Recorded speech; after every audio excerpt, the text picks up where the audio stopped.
श्री क्षेत्र औंढा नागनाथ येथील 12 ज्योतिर्लिंगांपैकी 8वं ज्योतिर्लिंग असलेल्या प्रभू नागनाथांचा मंदिर परिसर महाशिवरात्री निमित्तानं भाविकांच्या गर्दीनं गजबजून गेलाय। राज्यासह परराज्यातील हजारो भाविकांनी बम बम भोले श्री नागनाथ महाराज की जय घोष करत दर्शन घेतलंय। परिसरातील अनेक भाविक भक्त अनवाणी पायी चालत मंदिरामध्ये दाखल झाले होते। हिंगोली जिल्ह्याचे जिल्हाधिकारी अभिनव गोयल, उपविभागीय अधिकारी विकास माने, कळमनुरी विधानसभेचे आमदार संतोष बांगर सपत्नीक यांच्या हस्ते मंगळवारी मध्यरात्रीनंतर प्रभू नागनाथास दुग्धाभिषेक करून महापूजा केली।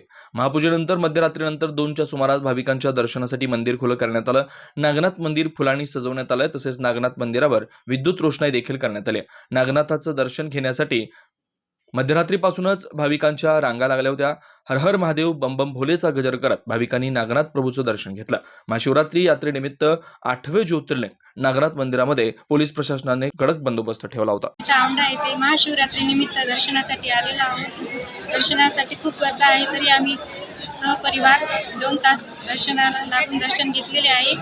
हे औंढा जागृत 8वं ज्योतिर्लिंग आहे। खूप खूप शुभेच्छा। महाशिवरात्री पर्व काळाचं महत्त्व असं आहे की शास्त्रानुसार अशी मान्यता आहे की आजच्या दिवशी शिवपार्वती यांचा विवाह झालेला आहे। आणि दुसरी मान्यता अशी आहे की आज महाशिवरात्रीच्या दिवशी जर महापिंडीवरती जर अभिषेक केला तर त्यापासून मनशांती मिळते आणि सुख समृद्धी यांची वृद्धी होते।